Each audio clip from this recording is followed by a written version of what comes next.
Students, हमारा next chapter है locomotion and movements. Locomotion and movements. अब सबसे पहले बात करते हैं कि मीनिंग क्या है लोकोमोशन का और मूवमेंट्स का। तो any kind of movement which involves change in place, the movement in which change in place takes place। कोई भी ऐसी मूवमेंट जिसके कारण किसी पर्सन का जो प्लेस है वो चेंज होता है, या आप कह सकते हैं कि movement of any individual from one place to another place is known as locomotion, उसको हम लोकोमोशन बोलेंगे। And it is the characteristic feature of all the living things. जितनी भी लिविंग थिंग्स होती हैं उनमें लोकोमोशन होती है, लिविंग थिंग्स में मूवमेंट होती है, लेकिन हम ये कह सकते हैं कि every movement is not associated with locomotion. यानी हर बार मूवमेंट होगी तो लोकोमोशन होगी ही, ये जरूरी नहीं है। जैसे for example, while standing in front of you my lips are moving, while I am speaking my lips my tongue, इनकी मूवमेंट हो रही है, ये अपना प्लेस नहीं बदल रही हैं, इसलिए ये लोकोमोशन नहीं है। तो हम ये कह सकते हैं कि मूवमेंट जो है वो हमेशा लोकोमोशन के साथ एसोसिएटेड रहेगी या मूवमेंट के कारण लोकोमोशन होगी ही, ये जरूरी नहीं है। ठीक है, तो ये एक बेसिक डिफरेंस है। हम ये कह सकते हैं कि the kind of movement in which change of place takes place, that is called as locomotion, otherwise it is called as movement, it is simply movement. और movements are primarily connected with locomotion।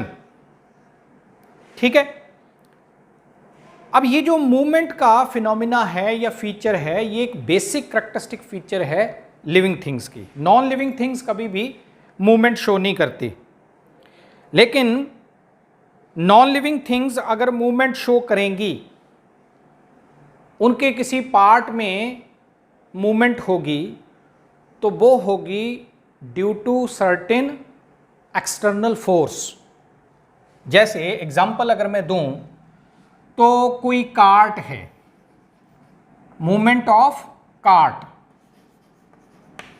Movement of cart, cart move करेगा अगर कोई horse उसको पुल करेगा या कोई और animal उसको पुल करेगा, तो जो मस्कुलर एनर्जी होगी उस एनिमल की, that is responsible for movement of the cart. इसी तरह से अगर मान लो हम किसी बस की बात करें, किसी व्हीकल की बात करें, तो उसमें जो एनर्जी होगी वो एनर्जी उसके अंदर डाले गए फ्यूल के कारण पैदा हुई, तो वो जो केमिकल एनर्जी है that is responsible for the movement of bus. जबकि जो लिविंग थिंग्स होती हैं they show locomotion, they show movement due to internal forces और due to internal energy which is generated in their bodies. जबकि जितने भी ये नॉन लिविंग थिंग्स हैं, ये किसी न किसी एक्सटर्नल फोर्स के कारण जो है इनमें मूवमेंट होती है। तो हम ये कह सकते हैं कि movements are induced, movements are induced in non living things, non living things. Non living things में मूवमेंट कैसी हैं? इंड्यूस्ड हैं। But in case of living things the movements are spontaneous,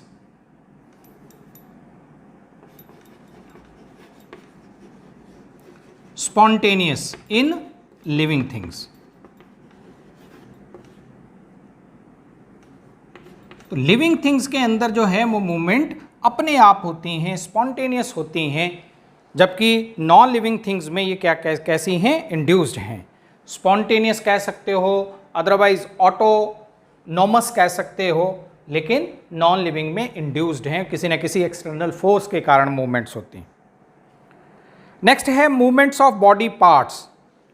animal में दो तरह के बॉडी पार्ट्स हैं, external as well as internal. Movements of body parts,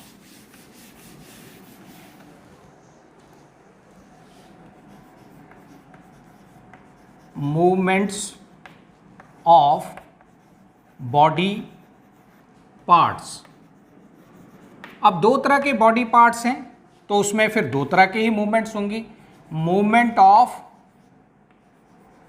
movements of external body parts, external body parts. अब external body parts जो हैं उनमें अगर मूवमेंट्स की बात करें तो फॉर एग्जांपल जैसे movement of appendages, head, trunk. हमारे अपेंडिजेज हैं, जैसे हमारी लिम्ब्स हैं, इनकी जो मूवमेंट्स हैं। इसके अलावा हमारे हेड रीजन की मूवमेंट्स हैं। फिर मूवमेंट ऑफ टंग, हमारे लिप्स की मूवमेंट, टंग की मूवमेंट, ये होती हैं for injection of food material. ठीक है। फिर इसके अलावा कई एनिमल्स में टेंटिकल्स की मूवमेंट है। अगर हम हाइड्रा वगैरह में देखें तो उनमें टेंटिकल्स की मूवमेंट है, तो वो किसी में सक्कर्स की मूवमेंट है, तो वो है for the injection of food material. जबकि हमारे अपेंडिजेस की जो मूवमेंट है, हमारी जो लिम्स की मूवमेंट हैं, वो लोकोमोशन के लिए रिस्पॉन्सिबल हैं। Similarly movement of pinna region, हमारा जो ये पिन्ना रीजन है, ईयर्स का जो एक्सटर्नल ईयर का जो ये पोर्शन होते हैं, they move to collect the sound vibrations. तो साउंड वाइब्रेशंस की मूवमेंट के लिए, उनकी कलेक्शन के लिए साउंड वाइब्रेशंस की, तो हमारे पिन्ना रीजन की मूवमेंट होती है। तो ये डिफरेंट हमारे एक्सटर्नल बॉडी पार्ट्स की मूवमेंट के लिए, मतलब उनके पीछे क्या क्या पर्पसेस हैं उनकी बात।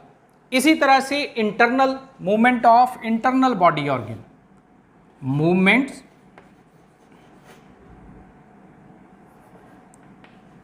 Movements of internal body parts.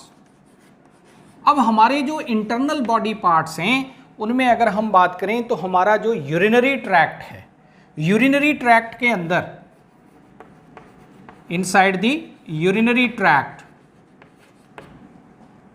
जो मूवमेंट होती हैं, that is for the conduction of urine, conduction of urine. Similarly, in case of females, fallopian tubes और जिनको हम ओविडक्ट्स भी कह देते हैं, inside the oviducts, movement of egg और जाइगोट, जाइगोट की जो मूवमेंट है। सिमिलरली हमारे रेस्पिरेटरी ट्रैक्ट के अंदर, हमारी रेस्पिरेटरी ट्रैक्ट के अंदर जो मूवमेंट होगी वो during the inspiration and expiration, हमारे डायाफ्राम की मूवमेंट है, हमारी रिब्स की मूवमेंट है, मूवमेंट ऑफ रिब्स, जो हमारी 12 पेयर्स ऑफ रिब्स होती हैं। देन डायाफ्राम, इसकी मूवमेंट। तो ये किसके लिए है? फॉर इंस्पायरेशन या inhalation and expiration, fresh air को इनहेल करना, फाउल एयर को जो है वो थ्रो आउट करना, तो उसमें मूवमेंट होती है इन रीजन्स की, डायाफ्राम की, रिब्स की। फिर मूवमेंट ऑफ कार्डियक मसल्स, हमारी हार्ट की वाल में जो कार्डियक मसल्स हैं, कार्डियक मस्कुलर या मसल मूवमेंट, ये किस लिए है? तो ये है for pump out and receive the blood to and from the body parts, तो उसके लिए ये जरूरी है। तो ऐसे हमारे डिफरेंट जो है external and internal body parts की मूवमेंट्स जो हैं वो होती हैं। नेक्स्ट आते हैं types of movements. Types of movement on the basis of parts which are involved in the process of movement. तो एनिमल्स के अंदर डिफरेंट काइंड की मूवमेंट्स की अगर हम टाइप्स की बात करें तो हम सब जानते हैं कि हमारी एनिमल्स की बॉडी के अंदर अलग अलग तरह के स्ट्रक्चर्स होते हैं फॉर दी मूवमेंट। तो उसमें वेरियस टाइप्स की अगर हम बात करें तो एक आती हैं सिलरी मूवमेंट, सिलरी मूवमेंट्स। नाम से पता लग रहा है the movements which take place with the fine hair like structure which are called as cilia. तो सीलिया की हेल्प से जो मूवमेंट्स होती हैं उनको हम सिलरी मूवमेंट्स बोलते हैं। सिंगल एल आएगा, ciliary, ciliary movements which takes place with the help of cilia. और ये हमारे अपर रेस्पिरेटरी ट्रैक्ट में, अपर रेस्पिरेटरी ट्रैक्ट के अंदर जो मूवमेंट्स होती हैं ये सिलरी काइंड की मूवमेंट्स होती हैं with the help of which our respiratory tract throw out the unwanted materials। Second आ जाती हैं हमारे पास amoeboid movements. Amoeboid movements,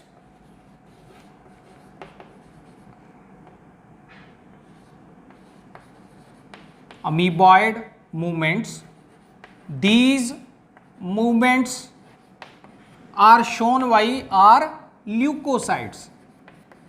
white blood corpuscles हमारे जो होते हैं उनमें इर्रेगुलर प्रोजेक्शंस निकलते हैं जिनको हम, जैसे in case of amoeba blunt projections होती हैं, protoplasmic projections which we call pseudopodia. तो ऐसे सूडोपोडिया लाइक प्रोजेक्शंस की हेल्प से जो अमीबा जैसी मूवमेंट्स होती हैं these are shown by leucocytes, और इन मूवमेंट्स को हम क्या बोलते हैं? Amoeboid movements. देन आ जाती हैं इसके बाद muscular movements. Muscular movements, majority of movements in our body are of this nature. Muscular kind के मूवमेंट हमारे में ज़्यादातर होती हैं। जैसे हमारी लिम्ब्स हैं, आर्म्स, लेग्स, इनके अंदर स्ट्राइएटेड मसल्स हैं। हमारी हार्ट की वाल के अंदर जो है वो कार्डियक मसल्स हैं। हमारे डाइजेस्टिव ट्रैक्ट के अंदर बिगिनिंग में स्ट्राइएटेड हैं और बाद में स्मूथ मसल्स हैं। तो ये डिफरेंट काइंड की जो मसल्स होती हैं, स्ट्राइएटेड, स्मूथ, कार्डियक, इन मसल्स की हेल्प से अगर डिफरेंट बॉडी पार्ट्स में जो मूवमेंट होती हैं these are called as muscular movements, and these movements take place with the continuous contraction and relaxation of these muscles। जैसे हमारे लिम्स की मूवमेंट है, हमारे जॉज की मूवमेंट है, हमारी टंग की मूवमेंट है, हमारे यूरेटर की मूवमेंट हैं, और जितने भी इंटरनल विसरल बॉडी ऑर्गन हैं उन सब की जो मूवमेंट है ये सब मस्कुलर मूवमेंट्स की कैटेगरी में आती हैं। देन हैं फ्लैजेलर मूवमेंट्स। फ्लैजेलर मूवमेंट्स में फोर्थ टाइप है flagellar movement, the movements which are shown by flagella. और फ्लैजेला और सीलिया जो है बेसिकली इनका इंटरनल स्ट्रक्चर एक जैसा होता है, लेकिन फ्लैजेला जो हैं these are long thread like structure, whereas cilia are fine hair like structure. और ये जो फ्लैजेला हैं इनकी हेल्प से जो मूवमेंट्स होंगी उनको हम फ्लैजेलर मूवमेंट्स बोलते हैं। इन केस ऑफ ह्यूमन बीइंग अगर हम बात करें तो मेल ह्यूमन बीइंग में जो गमीट है यानी कि स्पर्म, तो स्पर्म की टेल के अंदर जो है वो फ्लजेलम होता है और स्पर्म की जो मूवमेंट होती हैं that takes place with the help of flagellum which is present in its tail. तो ये फ्लजेलर काइंड की मूवमेंट्स होती हैं। इसके अलावा अगर हम बात करें कि क्योंकि मैंने बोला कि ये 4 डिफरेंट काइंड की मूवमेंट्स हैं हमारे बॉडी के अंदर, जैसे सिलरी मूवमेंट्स हैं, अमीबाइड मूवमेंट्स हैं, मस्कुलर मूवमेंट्स हैं एंड फ्लजेलर मूवमेंट्स हैं, लेकिन इन सब में से जो ज़्यादातर मूवमेंट होती हैं हमारी बॉडी में वो कौन सी हैं? This one, muscular movements. और ये जो मस्कुलर मूवमेंट्स हैं these take place with the help of muscles और मस्कुलर टिश्यू। मसल्स की हेल्प से ये मस्कुलर मूवमेंट्स होती हैं या जिसको हम मस्कुलर टिश्यू बोल देते हैं। और ये मसल्स हमारी बॉडी में 3 डिफरेंट टाइप्स की होती हैं। कौन कौन सी हैं? स्ट्राइएटेड मसल्स एक तो ये होती हैं। सेकंड वन है स्मूथ मसल्स और नॉन स्ट्राइएटेड, और जिसको हम विसरल मसल्स भी कह देते हैं, इनवॉलंटरी मसल्स भी कह देते हैं। और थर्ड वन आ जाती हैं कार्डियक मसल्स। तो ये 3 डिफरेंट टाइप्स की मसल्स हैं जो हमारी बॉडी में इन मस्कुलर मूवमेंट्स के लिए रिस्पॉन्सिबल होती हैं। अब इनके बारे में हम ये 3 डिफरेंट काइंड की जो मसल्स हैं या मस्कुलर टिश्यू के बारे में, तो ये हम फिर नेक्स्ट लेक्चर के अंदर बात करेंगे। Thank you very much.